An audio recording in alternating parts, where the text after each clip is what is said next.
je suis Martin Colognoli, je suis photographe et biologiste marin et je suis parti pour mon premier job en Indonésie dans l'export de poissons tropicaux et de coraux pour le marché des aquariums. Et j'ai découvert un milieu très particulier qui exploitait les ressources naturelles et c'est de là qu'est née l'idée de créer une association française pour la protection des récifs coralliens.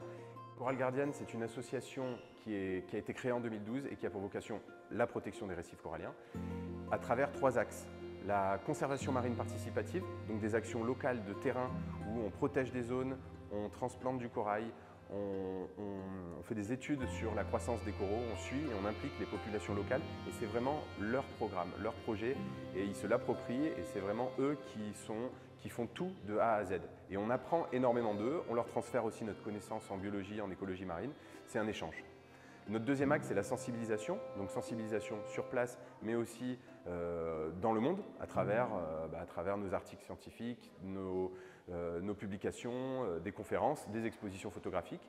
Et le troisième axe, c'est la science qui fait avancer nos méthodes, qui nous permet de mieux comprendre le corail et qui est indispensable dans ce qu'on fait.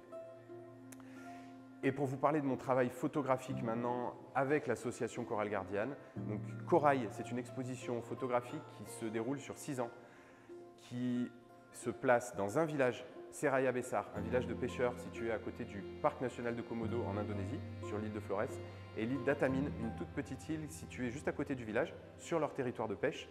Et c'est une île qui a subi les dégâts de la pêche à la dynamite par ce village il y a une trentaine, quarantaine d'années. Et c'est des dégâts qui sont irréversibles, donc il faut mettre en place des programmes.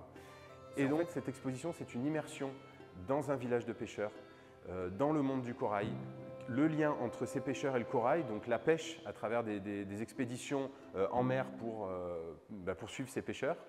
Et la troisième partie, la protection des récifs coralliens et comment on restaure un récif et comment on le protège et comment la biodiversité peut revenir très rapidement si on protège une zone et si on l'entretient. Voilà, c'est un peu ça de façon générale le thème de l'exposition et vous pourrez la découvrir quand vous viendrez au musée.